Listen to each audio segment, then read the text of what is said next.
school and knowing, at least having a plan as a next step. Yeah, absolutely. These students are lost. You ain't lying. Good evening. We'd like to call our Akron Citizens Police Oversight Board to order for May the 15th, 2024. We'll begin with our roll call. Aniskevich.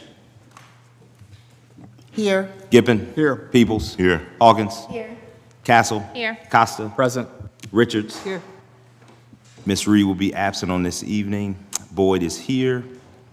Before we get into the reading of our CPOP value and purpose, I know it's late, but I do want to wish all of our board members who are mothers, happy Mother's Day, and everybody that's in the audience. We haven't been here for a while, so happy Mother's Day. Hope everybody had a great time this past Sunday. And now I'll turn it over to Mr. Costa. Okay, the purpose of the Police Oversight Board. The overarching mission of Akron Citizens Police Oversight Board is to foster conditions and police practices that ensure the safety of all residents of the city of Akron. The CPLB is empowered by a new city charter provision to immediately direct the police auditor, whose office reviews investigations into complaints and misconduct involving officers. The board and auditor also review every standard investigation, whether by Akron Police Department or outside agencies, into the use of deadly force by officers. Our values. Our decisions and actions are motivated by our love of Akron and our desire for all to feel safe in the community. We value unity in voice and action. We respect each other and those we serve. We seek to build relationships of trust, and we seek to always conduct ourselves with integrity. We listen to understand, learn, and lead. We strive to be inclusive of all stakeholders' voices. We value change at a system level. We hold ourselves accountable for our actions and deeds, and we hold our partners to those we strive to be accountable for their actions and deeds. Thank you, Mr. Costa. Can I get a motion for the approval of last meeting's minutes? So move. Get a second? Second. All in favor signify by saying aye. Aye. Any opposed? All right, thank you. Before we get into public comment, I just want to kind of, if you will, level set us here from a standpoint of just procedurally from a Robert's Rule of Order. If there's any board member that is seeking to have a comment or something to say, please just acknowledge the chair. So that way we just kind of keep order and everybody gets an opportunity to speak. And so nobody is talking over anybody. So just that acknowledgement, I think, is going to help us to keep moving along. But also it just does the things that Mr. Costa just mentioned within our values, okay? Then we'll move over to Ms. Aniskevich with our public comment. Diane Frazier, please.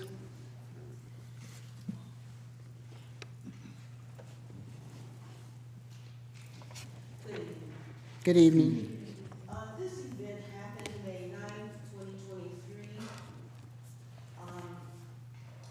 The police was called to my daughter's home because at that time she was 13. She has mental issues. And I can honestly say that all the other officers that came, they were nice, they were compassionate. And it was a time where, you know, we waited to the last moment to call the officers. But anyway, towards the end on May 9th of 2023, there was a gentleman from the fire department and one from the Akron Police Department. They were the first responders. So they got her down, and she was handcuffed. Her hands were behind her back. The fireman was holding her down, and the officer was punching her in her face, between her ear and her temple. Now, I saw 2 times. When she got out of the hospital, I asked her how many times did he punch her. She said 3. So I made a complaint. I sent one to the board here and one to the Akron Police Department. I asked to see the tape because they said she bit him and all this kind of stuff. I was watching, but I didn't see that. Everything was happening so fast.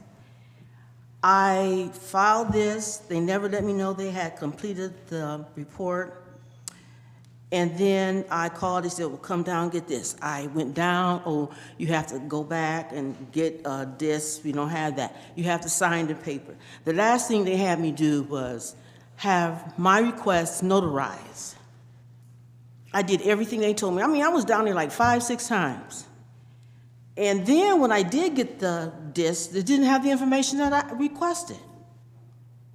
So this last time when I signed the paper that was notarized, I got the disc, and it took me a while to look at it because I just knew something was not there. And they had didacted the scene where he was punching her. And I did not see the scene where she had supposedly had bitten him because it had been didacted. To this day, it's been a year, and I still have not received it. So I don't know what else to do now.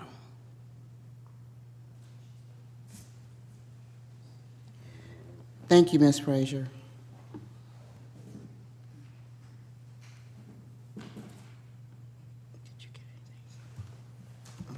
Mr. Chairman, Yes. without getting any detail, do we have the matter? I have not yet personally spoken with Mrs. Frazier. I did call this afternoon and leave a message. Should be on your voicemail. Yes, I did. So it's okay. And I will follow up with Ms. Frazier. So I did leave her a voicemail. Thank you, Mr. Fennell. Ms. Anaskevich? That's it. That's it. Thank you, Ms. Frazier. Thank you so much for our public comments. Now we'll move on into our report outs. We'll be starting with our independent police auditor, Mr. Fennell. Thank you and good afternoon. Passed out to each of the board members a copy of this meeting's report out, and so I'll just run through it real quick for the audience. On use of force case reviews, since May 2nd and on until May 15th, I have not reviewed any uses of force where I had a concurrence with APD findings that where I also had concerns or recommendations. I have reviewed one use of force incident with a concurrence with the APD findings. I still have an outstanding use of force review for where I did not concur. Still awaiting. I've submitted the recommendation to the mayor and the city council and have not received a response as of yet. And I have 6 uses of force reviews that are currently in various stages of completion. We've also received 3 citizen complaints during the same time period that were forwarded on to APD for review and investigation. And the following updates on current projects. Last spoke about the database and case management development, and since our last meeting, met with the IT department for the city of Akron, and we discussed what our IT needs are, and I presented to IT a program or a case management system that was presented to me for consideration. We also talked with IT about our needs, where we need a system to capture data from citizens' complaints and use of force reports. We also need to have audit features and capabilities, geotagging capabilities for the photographs or videos that may be submitted, an online complaint form that's where a complainant can fill out. It's user-friendly, it's secure, compatible with smartphones or mobile devices, and where they can send electronically. We also talked about secure shared network storage to house the OIPA work products. And lastly, we talked about creating a user-friendly interface, again, that's mobile compatible. And it would also be recommended that it would be web-based and could possibly be compatible with the program that, the product that I had recommended. So we're now looking into having further discussions to look at the finance capabilities or implications, and we'll have ongoing meetings. We have yet to schedule a second meeting, but we do have ongoing meetings that will be in progress. The second project is our process and procedures. Did provide first draft to the governance committee. We are still in the process of working out the details on that. I've gotten feedback from the governance committee members, and so we're still working on that process. There is, I created a timeline to get our deputy independent police auditor hired. The tentative timeline is as follows, that the posting is scheduled to close on March 24th, 2024 at 5 p.m. Eastern. May. I'm sorry, May, yes, May, thank you. May 24th, 2024 at 5 p.m. Eastern. After reviewing the applicants and their information that's been received, I look to schedule first round candidate interviews between the week of June 3rd to June 5th. Those will be virtual interviews. And our second round candidate interviews, we expect to have those in person with the CPOB. So board members will actively participate in that second round candidate interviews, which tentatively we're looking at June 19th, but that's subject to the board's availability. And then within 7 days after that, and I have a tentative date of June 26th, that we would have a finalist that I can present to the board for approval. The other project is access and information sharing. We met, when I say we, our office met with representatives from APD, Chief of Police, Law Department, the Mayor's Office, to identify the scope of information sharing procedures and policies between our respective agencies. As of now, we've been approved and do have access to the SharePoint database that houses 2022, 2023, and 2024 use of force reports and citizen complaints. And I was able to go into that database today and make sure that we have full access. Not only myself, but the office has access. Myself and Chief Harding have discussed having bi-monthly meetings to discuss recommendations that are received from my office to APD, so we can stay up on the status of those recommendations and work through the implementation of those recommendations. And we have follow-up meetings that will be scheduled to continue the discussion on additional processes and procedures regarding the information sharing between our respective departments. And I included in this report, and I'll include in future reports, any community activities or presentations that I am a part of or my office is a part of, so that board members, you will be aware of our activities, but also if you're able to attend, you can plan your calendars accordingly. So on May 13th of this week, I actually was in San Francisco at a California Civilian Oversight Alliance conference where I presented on bridging the gap in racial equity in civilian oversight. May 16th, tomorrow evening, I will be presenting at the Ward 5 community meeting from 6 p.m. to 8 p.m. And on June 20th, I'll be presenting at the Ward 3 community meeting, 6 p.m. to 8 p.m. And this is my report. Thank you.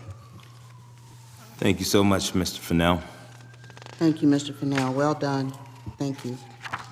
So, Mr. Fennell, I might have missed this in your report. So have we come to a timeline to get the feedback for the recommendations that you sent in, or are we still working that out?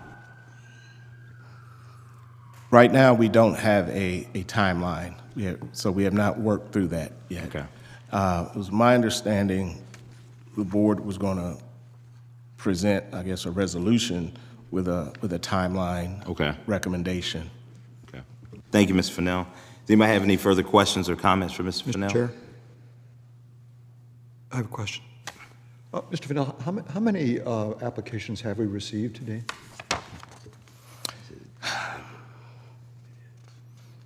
I believe 5 or 6.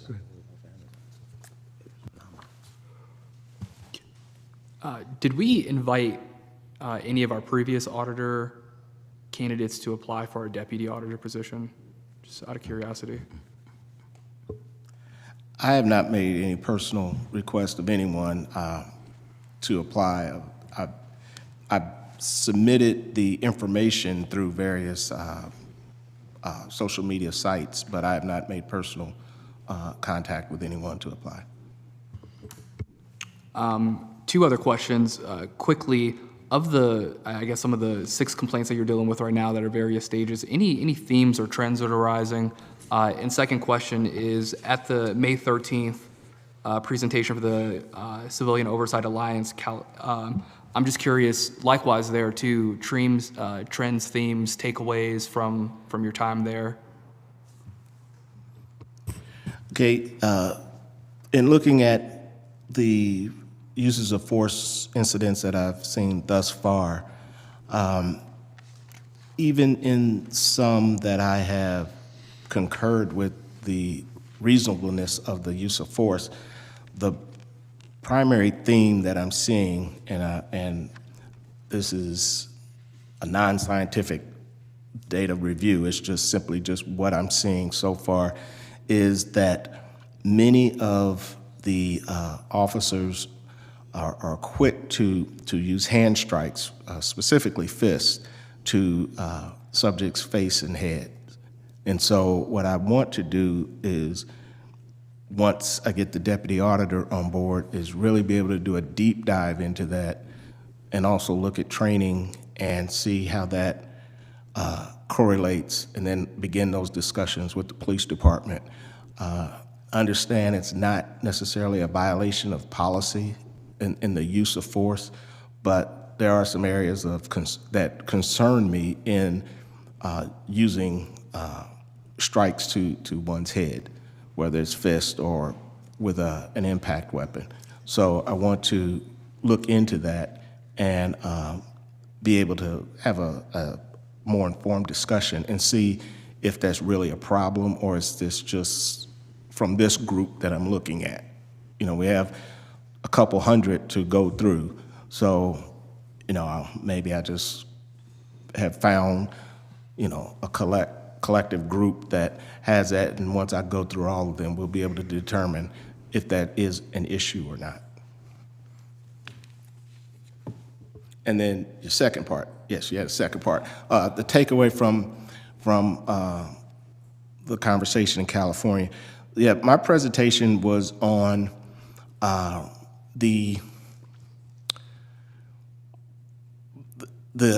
how as an oversight, how we can utilize and how we can address basically the cultural differences when you have a black or brown or minority leader in those positions as a director or as an auditor or as an inspector general. So I was one of 3 other panelists, one being an executive director, one being an inspector general, and then myself as an auditor. And we each have very similar roles and functions, but we also have some distinct functions. So I was just talking about how having that, basically that seat at the table, and how we can bring our influence and our perspectives to this conversation to have a broader impact on civilian oversight. Thank you again, Mr. Fennell. Now we'll move on with Mr. Gippen and our governance report out. Thank you, Mr. Chairman. Governance met a week ago Tuesday as scheduled. As usual, I think it was a very lively and informative meeting. Among other things, Member of Council Linda Mobian joined us, and she had a lot of very good insights, and just a good discussion, as usual. I'm planning on another meeting next Tuesday. I haven't lined up a particular library branch, but a notice will go out. And I'll talk about a little bit about the topics after I get through the one item of business. And as was alluded to, governance discussed the question of what we might consider to be appropriate to request that the administration and the council use as a timeline to respond to us when we issue a report and recommendation, as we have in the one instance. And you may recall this was originally at Ms. Reed's initiative, and she was at the meeting, and we joined the discussion. So governance recommends that we adopt this resolution, that the administration and the city council be requested to respond initially to our reports and recommendations within 30 days with some indication of the activity or action that is intended to be taken, and that we be updated at least every 30 days thereafter. I will want to explain some points about that, but that is the resolution, or my motion, Mr. Chairman. Second. Discussion? If I might, this may clarify some things. I want to emphasize the word request.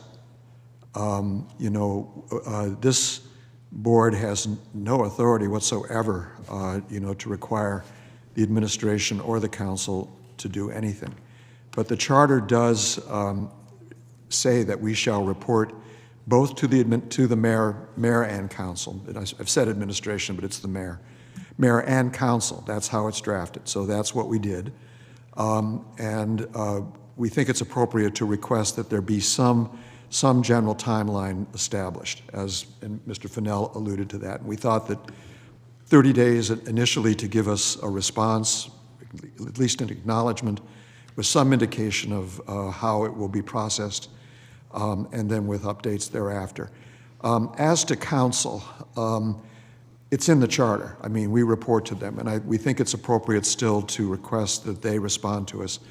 But in saying that, I mean, the probability is that that council would probably acknowledge the receipt of the report and recommendation on its record as part of its meeting agendas, and then very likely would either simply file it or might refer it to Public Safety Committee, which, as far as just speaking for myself, I think that would be adequate. I think that's appropriate for the council. If they decide on any particular matter that they want to become more engaged in it, that will be for them to decide, and they'll let us know what they may want from us. So this is a request. We think it's appropriate and would maintain a proper balance and relationship with both the administration and council.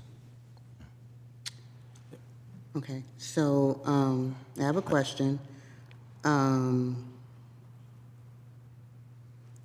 So the initial response is within 30 days, correct? That's what we would request. Okay.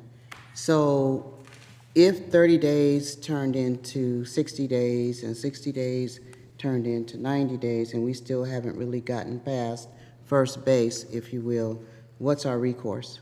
We can bring it up in public. That is our only recourse. Okay. Any other discussion? Well, I mean, then what's the point? I mean, we have to have some kind of recourse if we're making requests and they're not being met. Mr. Chairman? Yes, sir. I think we can depend on the good faith of the administration and the council. I think that there seems to have been, there is just a gap. And, we think that the 30-day timeline fills in the gap. No reason to think that either the administration or the council would find that unreasonable or simply would decline to respond to us. If they did, bringing it up in public may lead some members of the public to express themselves about it, but I don't think that'll be necessary. Hey, I'm just, for me, the best predictor of future behavior is past behavior, and I'm just thinking about some of the other issues that have dragged along and dragged along and dragged along and have delayed us as a board, and I'm just hoping that that doesn't happen again with this. Now that we do have an auditor seated, I'm just a little concerned that we don't have any recourse if something like that were to happen to get our needs met. Mr. Gibbon. That would have to be in the charter, and it simply is not there. So that's the end of it. But I think particularly, this year we really, I think, have every reason to, to be able to rely on the good faith of the council and the administration. I mean, just as Mr. Fennell reported, he didn't go into it, but I know that he considered, and correct me if I'm wrong, Mr. Fennell, but that he considered the May 10th meeting that's referred to in his report to have been a very good meeting. If anything exceeded, if I understand it, Mr. Fennell, your own expectations as to what might be done. So I think we've got a good record here. In my next item, I am going to bring up the issue of legal counsel. We do need some movement on that. But I think we have every reason for confidence, Mr. Chairman. You ready to vote? We have a motion, we have a second. All right, we'll roll call vote. Anaskevich? Yes. Gibbon? Yes. Peebles? Yes. Hawkins? Yes. Castle? Yes. Costa? Yes. Richards? Yes. Boyd, yes. Resolution passes. Thank you, Mr. Chairman. I did want to, another item that we did discuss at some length at the governance meeting is the issue of independent legal counsel, which we've been talking about. I had on various matters, been back and forth with Ms. Matz, and I've mentioned it at least in passing that it would be good if we could set up a meeting on that topic. And so that was the sense of governance that I should mention it tonight. And so I hope that whether Ms. Matz is with you or if it's with the administration, that we can, I know schedules are very busy, but if we can get a meeting on that topic, it would be much appreciated and start the discussion. So that is there was no resolution of governance, but I was, as understood, I was to say what I said. The other item, Mr. Fennell alluded to it. We had a good deal of discussion about how the investigative process should be handled internally, mostly by him and his staff, and then secondarily by us. I think there were a lot of good ideas. There have been drafts exchanged, as Mr. Fennell discussed, and we will process that through. Understanding it was originally our position that these ought to be matters of procedures that would be simply internal to us. Council did not want to proceed that way. But my sense is that even though any procedures must go to council, and that is still, of course, what they want, that's what our rules say, I think we may have more leeway, to handle things, outside procedures. And I think that as we look at this critical of what we have, because we need to set out how we're going to do these things, I think we may have more leeway as to what is narrowly in procedures and what is outside procedures. So I think that is a beneficial thing. I think those were the items. Did I miss anything? No. So it'll be next Tuesday. I just want to, we will continue discussion on, the legal counsel matter, also on the internal processes. I will be putting on the agenda, and I think it's worth mentioning tonight. I'm going to add to the agenda a preliminary discussion of use of force. That is one of the topics that mostly I have been looking at in terms of broader recommendations that might be made, and I feel at a point now that I think some ideas could be shared, with the governance committee. So that's going to be added to the agenda. Thank you, Mr. Gibbon. Are there any further questions or comments for Mr. Gibbon? If not, we're going to move on to Mr. Costa and community engagement. Okay, just a couple of quick updates.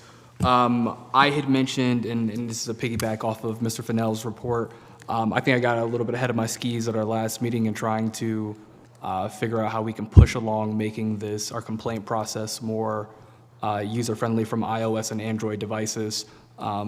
I think the more I dug into it and played through our complaint form, it seems like it's something that realistically is probably going to have to occur through the assistance of IT and the internal, I guess, system providers who assist us. And I like the fact that Mr. Fennell was thinking about this from a more comprehensive standpoint of complaint forms, pulling various data categories specifically into a database once those complaints are submitted, rather than opposed to just making a form that's available and more accessible.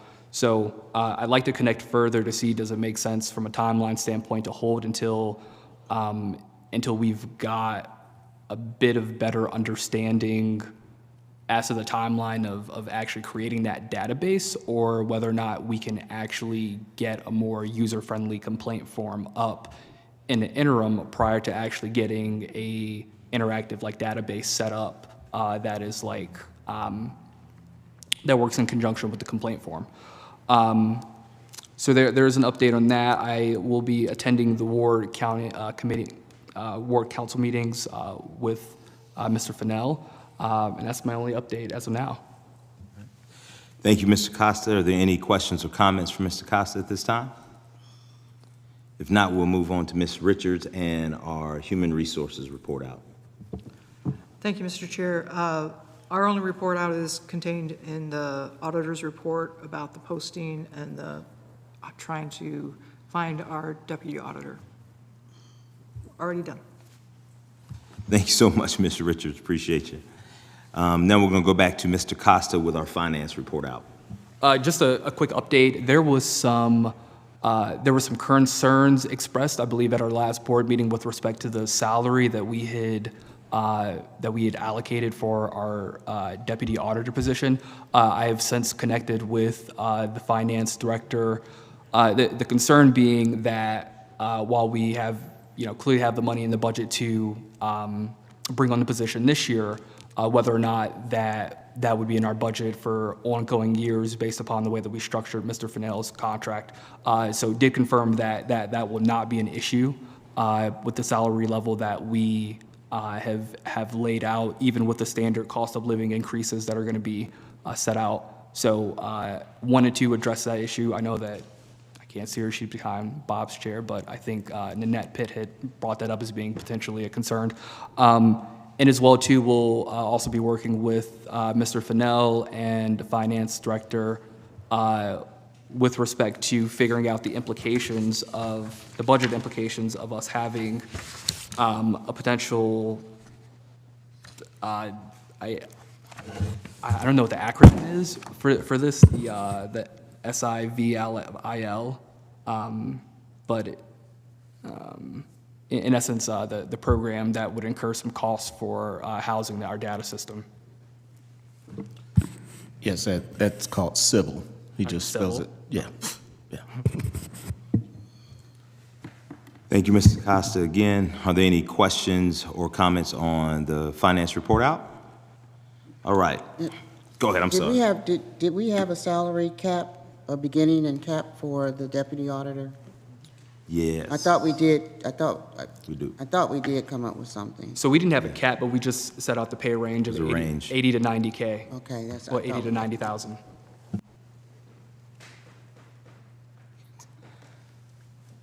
Okay, before we move on to the next item on our agenda, I do see that we have a guest that I want to acknowledge. I think it's his first time with him being with us. Is Mr. Tony Ingram. If you don't mind just introducing yourself to our board and just the people here, I really appreciate it.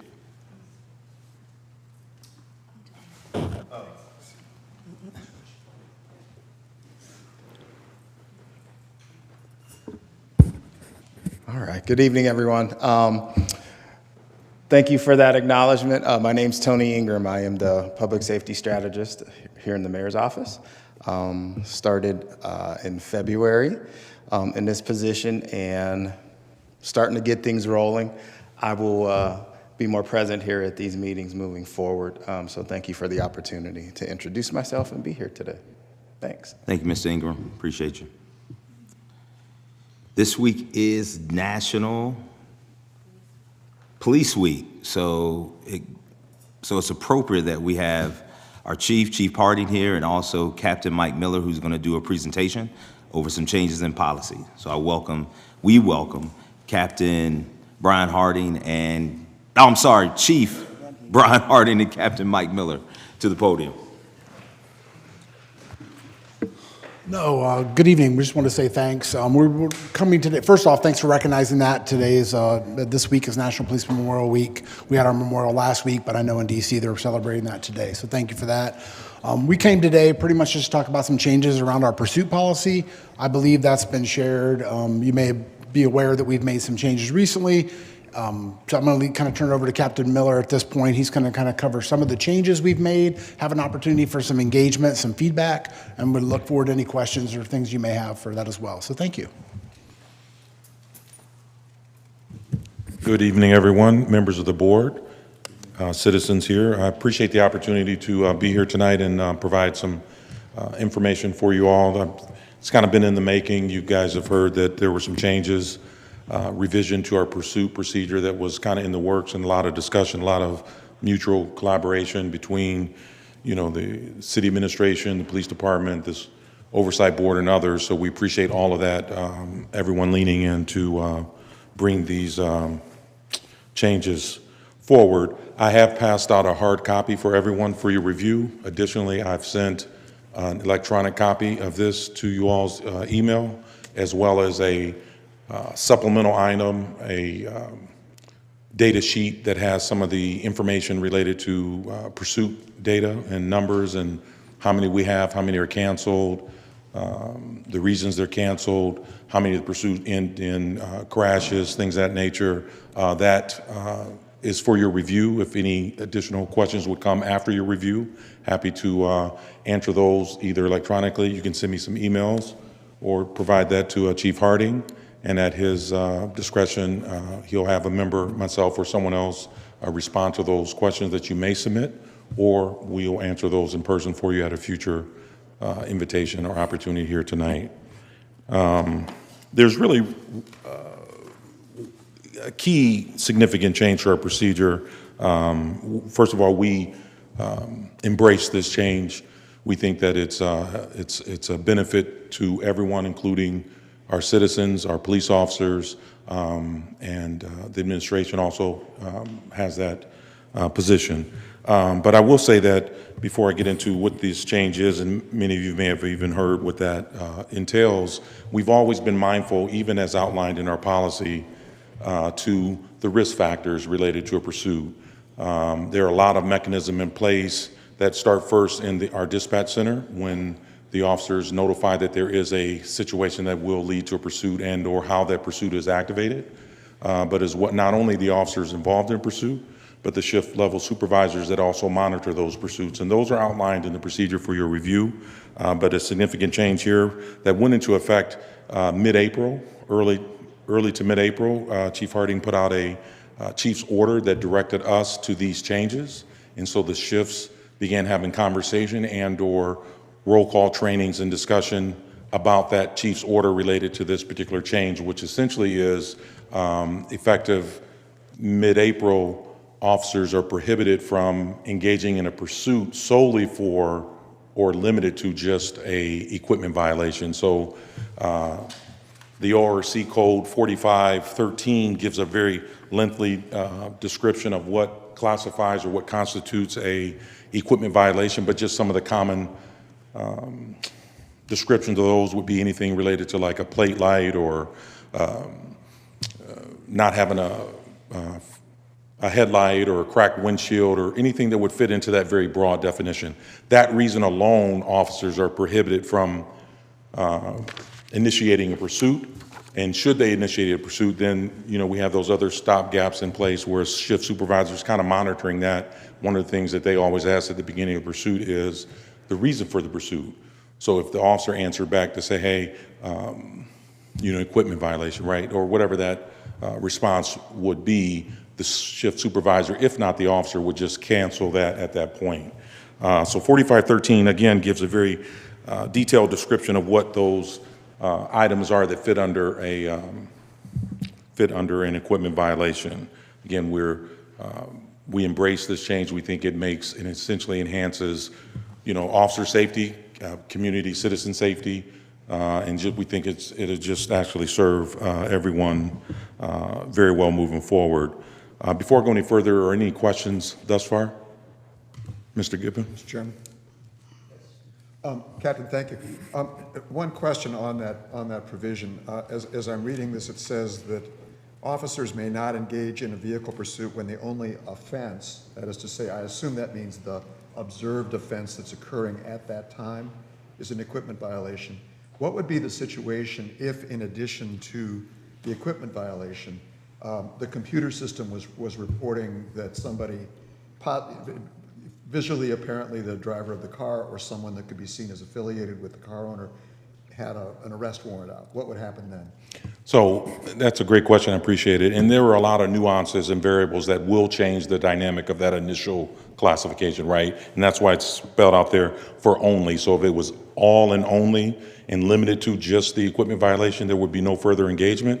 But to your point of question, if there were something that would give them the probable cause to further investigate by virtue of information that comes back that the registered owner has a warrant, or if some other things enhance or evolve from the initial observation, which is, say there was a series of moving violations or a reckless operation of the vehicle, things of that nature, the initial thing may have started at the level of equipment only, but there are other observations that would warrant further investigation. So if I'm understanding this right, it's kind of implied that, the words are implied that the only offense or other occasion for the pursuit is an equipment violation.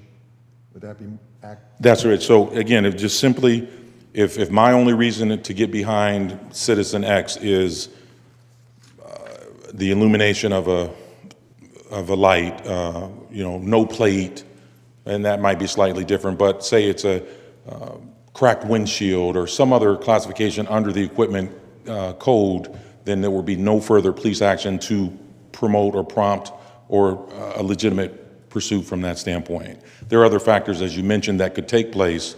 For example, like you mentioned, the warrant, or we've been fortunate over the last 2 weekends, but about 2 to 3 weeks ago, we were inundated with these things that they call these car event pop-ups, right? So these vehicles are gathering in parking lots, and then when there's a police presence, they come out into the roadway, nearly create accidents and some other hazards. We're very obligated in that point and should to ensure the public safety in that regard, and there would be, action that the officers would take appropriately in those instances. Thank you. Mm-hmm. Any? Captain Miller, I have a Yes, ma'am. question. If you don't mind, just acknowledge if you want to speak, just please acknowledge the chair. Okay, you want me to say? So when we first began and we went to like some trainings, a couple trainings down on Dan Street, and it was my understanding that most police pursuits happen if there was a belief that a felony may have just been committed, a felony, murder or robbery or something like that. And if you're pursuing a vehicle simply because of an equipment violation or a warrant, and you run the plates, and you know where this vehicle, the home that this vehicle belongs to, why wouldn't it, that's another option, isn't it, for the police just to not pursue, and then just the next morning or whatever, knock on the door and say, it's John Doe here. We have a warrant for John Doe's arrest for whatever else it might have been, if there wasn't a felony, if there wasn't a felony that took place that would have caused the police to pursue them in the first place. Okay. First of all, I appreciate the question. I understand the question. It's a good question. Also reflected in the pursuit procedure kind of addresses that to some degree, which is if there are any opportunity where the officer, through a various means that they would take, either through visual recognition or something they can do through the computer check to determine or ascertain who the driver is in particular, the pursuit procedure outlines kind of like a plan B, if you will. Certainly if the circumstances of the roadway, say if it's near or at or around the time of school dismissal, and/or we can identify the driver. Those would be instances where we would try other avenues and means to engage rather than pursue. That's something that the officers balance and weigh in real time, but also the supervisors are mindful and paying attention and leaning in and weighing in on those additional opportunities. With respect to the matter or the scenario potentially involving someone with a warrant, again, that's above the scope of just limited to equipment only, and based on the nature of the warrant, certainly if it's one of a violent nature, domestic violence or felonious assault or robbery or some other felony, there would be some legitimacy to investigate that further, whether that means follow them further to try to, lay eyes and determine, hey, this is that person with the warrant. Again, if we could, achieve that without the pursuit. And again, that's a balance between and a communication between the primary officer, the secondary officer, and or their supervisors. We certainly look to do that. Okay, thank you. Mm-hmm. Any other questions? I guess I do have one more. I guess just for clarification, if pursuit, would it still be the case that if there were an equipment violation and there's nothing like an arrest warrant, but just the officer wants to make the stop, maybe to get the equipment corrected, okay? Would the flashers still be put on, or would this limit that happening? So the officers in every instance, my hope certainly when I was a police officer in patrol and certainly with the chief, is our expectation and hope is that every driver will pull over, right? Of course, we know that doesn't happen. If there was a legitimate need, like certainly after dark, there's no headlights, right? That's a safety thing for not only oncoming motorists, but also to the occupant of the particular vehicle themselves.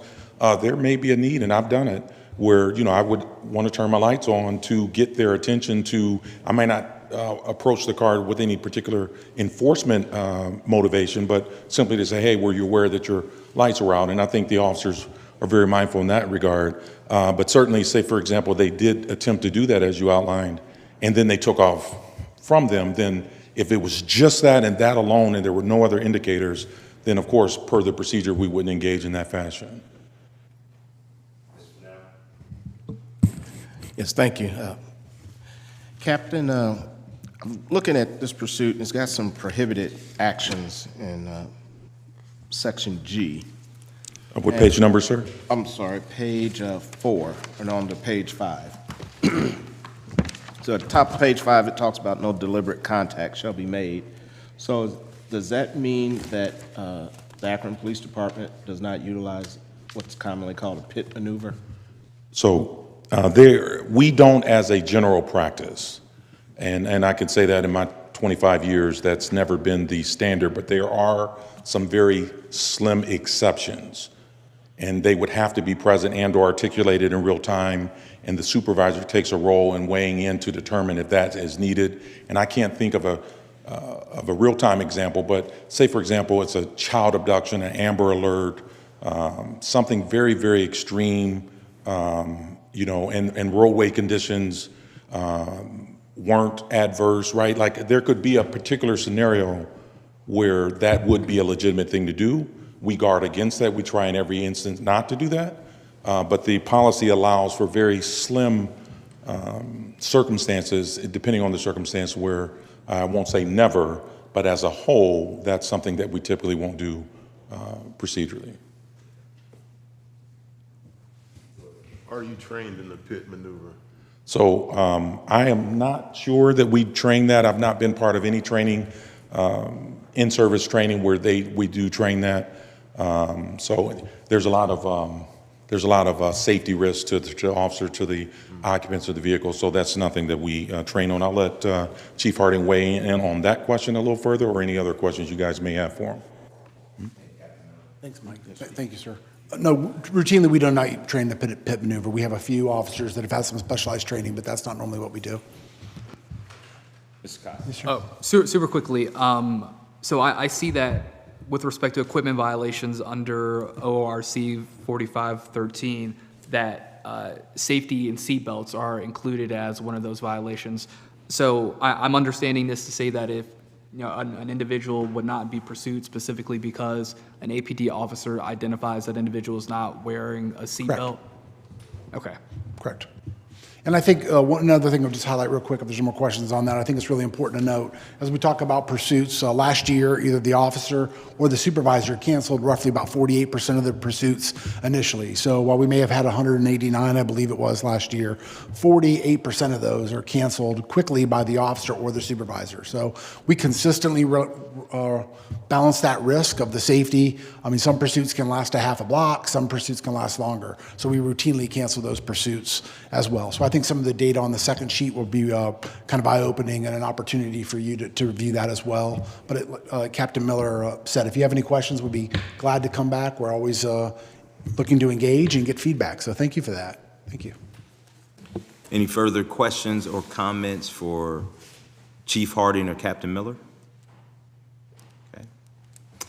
If not, I want to make a motion to go into executive session to receive legal counsel and also to talk about some employee from our Office of the Independent Auditor. Second. All in favor signify by saying aye. Aye.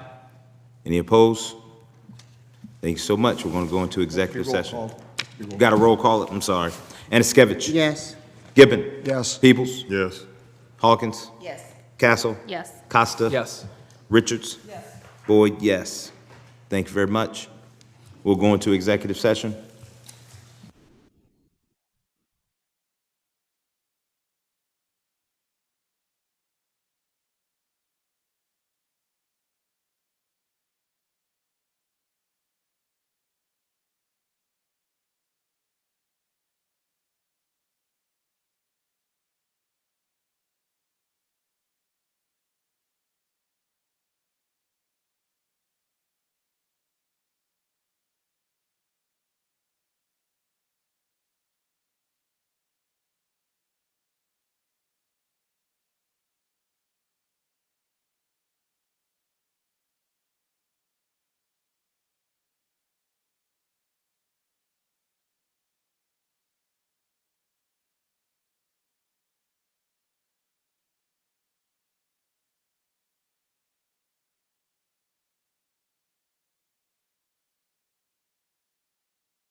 We're back hot. We don't have any business to take care of coming back.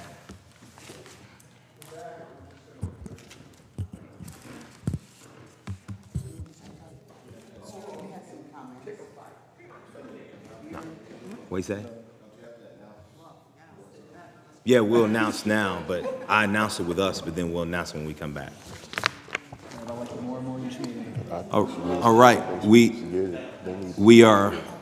we are out of executive session. Welcome back, all. Welcome back. Just last thing, I don't want to hold anybody.